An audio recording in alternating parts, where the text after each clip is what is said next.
അപ്പോൾ പ്രിയപ്പെട്ടവരെ, സമയം 8 മണി കഴിഞ്ഞ് 40 മിനിറ്റ്. പലതരം അനാസ്ഥകൾ നമ്മൾ കണ്ടിട്ടുണ്ട് അല്ലേ? അപ്പോൾ ആനയെ വാങ്ങും, തോട്ടിയെ വാങ്ങൂല, ആനയെ വാങ്ങും, പാപ്പാനെ വിൽക്കില്ല. ഇതൊക്കെ നമ്മൾ പലപ്പോഴും കേട്ടിട്ടുണ്ട് തമാശയ്ക്ക്. പക്ഷേ യഥാർത്ഥത്തിൽ സംഭവിച്ചു ആനയല്ലെന്ന് മാത്രം. കൊല്ലത്ത് മയ്യനാട് സി കേശവൻ മെമ്മോറിയൽ ആശുപത്രിയിലെ ആംബുലൻസിനാണ് ദുരവസ്ഥ. ഈ ആംബുലൻസ് കട്ടപ്പുറത്ത് കടക്കാൻ തുടങ്ങിയിട്ട് മാസം 4 കഴിഞ്ഞു. ആംബുലൻസിന് ഒരു കുഴപ്പമില്ല, പെർഫെക്റ്റ് ആണ് വണ്ടി, എൻജിൻ സൂപ്പറാ, വണ്ടി ഗംഭീരമായിട്ട് ഓടും. പക്ഷെ ഓടിക്കാൻ ആളില്ല. വണ്ടി ഓടിക്കാൻ സാരഥി ഇല്ലാതെ വന്നതോടെയാണ് വാഹനം ഷെഡിൽ കയറ്റിയിടേണ്ട അവസ്ഥ വന്നത്. നിലവിൽ പൊടി പിടിച്ച് ആശുപത്രിക്ക് മുന്നിൽ കിടക്കുകയാണ്. ശരിക്കും പറഞ്ഞാൽ നെഞ്ചു പിടച്ചു. ഒരുപാട് രോഗികളുടെ ജീവൻ രക്ഷിക്കേണ്ട വാഹനമാണ്. സർക്കാർ ലക്ഷക്കണക്കിന് രൂപ കൊടുത്ത് വാങ്ങിച്ച വണ്ടി പൊടി പിടിച്ച് ആശുപത്രിയുടെ മുമ്പിൽ ഇട്ടേക്കുക. ഒറ്റ കാരണമേ ഉള്ളൂ, ഓടിക്കാൻ ആളില്ല.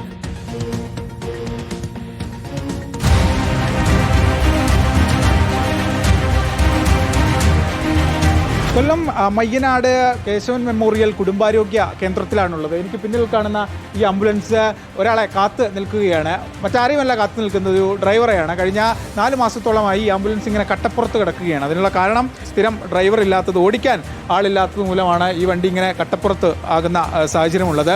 നിരവധി രോഗികളെ ജില്ലാ ആശുപത്രിയിലേക്കും മറ്റ് ആശുപത്രികളിലൊക്കെ കൊണ്ടുപോകേണ്ട ആംബുലൻസാണ് ഇങ്ങനെ പൊടി പിടിച്ച് കിടക്കുന്ന സാഹചര്യമുള്ളത്. നമുക്ക് ഈ ചില്ലിലേക്കൊക്കെ ഒന്ന് എഴുതിയാൽ ഇങ്ങനെ എഴുതാൻ പറ്റുന്ന അത്രയും പൊടി പിടിച്ച് കിടക്കുന്നുണ്ട്. 4 മാസത്തോളമായി ഇങ്ങനെ പൊടി പിടിച്ച് കിടക്കുന്ന ഒരു അവസ്ഥയാണ്.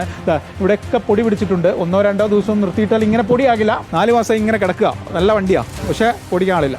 ഇത് കഴിഞ്ഞ LDF സർക്കാരിൻ്റെ കാലത്തൂടെ അനുവദിച്ച വളരെ ജനങ്ങളുടെ ഒരു പ്രക്ഷോഭമൊക്കെ നടത്തിയിട്ടാണ് ഇങ്ങനെ ഒരു ആംബുലൻസ് കൊണ്ട് കിട്ടിയത്. പക്ഷേ ഇതിൽ ഡ്രൈവറില്ല. ഇത് നോക്കുകുത്തിയായിട്ടൂടെ കിടക്കുകയാണ് എത്രയോ നാളുകളായിട്ട്.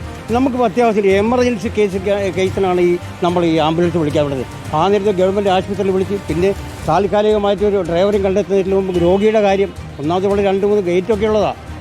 രോഗിയുടെ കാര്യം എന്തായാലും നമ്മൾ പറയേണ്ട കാര്യമില്ലല്ലോ. അടിയന്തരമായിട്ട് ഇതിനൊരു ഡ്രൈവറെ, സ്ഥിരമായിട്ടുള്ള ഒരു ഡ്രൈവറെ നിയമിക്കാനുള്ള ഒരു നടപടി ഇവിടെ ഉണ്ടാകും. ഞങ്ങളെപ്പോലുള്ള രോഗികൾക്ക് അത്യാവശ്യമായിട്ട് ഇവിടെ നിന്ന് ഗവൺമെൻറ് ആശുപത്രിയിൽ പോകുകയാണെങ്കിൽ ഈ ആംബുലൻസാണ് ഉപയോഗിച്ചുകൊണ്ടിരുന്നത് മുമ്പ് കിട്ടിയ സമയത്ത്. പക്ഷെ ഇപ്പോൾ ഡ്രൈവർ ഇല്ലാതെ കിടക്കുന്നു. അത് ഞങ്ങൾക്ക് വലിയ കഷ്ടപ്പാടാണ്. ആംബുലൻസ് കഴിഞ്ഞ എം നൗഷാദ് MLAയുടെ ആസ്തി വികസന ഫണ്ടിൽ നിന്ന് കൊടുത്ത ആംബുലൻസാണ്.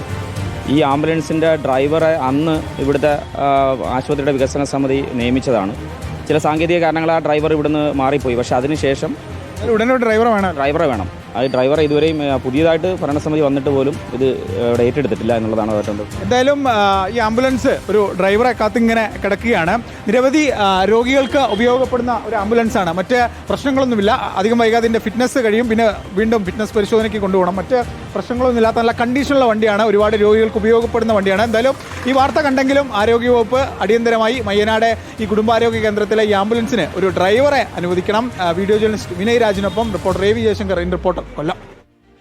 പ്രിയപ്പെട്ട പ്രേക്ഷകരെ, അധികാരികൾ ശ്രദ്ധിക്കേണ്ടത് ഇത്തരം വാഹനങ്ങൾ വാങ്ങിച്ചിട്ടാൽ പോരാ, ഓടിക്കാൻ അറിയാവുന്ന ഒരാളെ കൂടി നിയമിക്കുക എന്നുള്ളതാണ്. ഇല്ലെങ്കിൽ പാഴായി പോകുന്നത് പൊതുപണമാണ്, നികുതിപ്പണമാണ്. അവിടെ ഒരുപാട് രോഗികളെ രക്ഷപ്പെടുത്താമായിരുന്നൊരു വണ്ടി ഇങ്ങനെ പൊടി പിടിച്ച് കിടക്കാൻ തുടങ്ങിയിട്ട് 4 മാസമായി.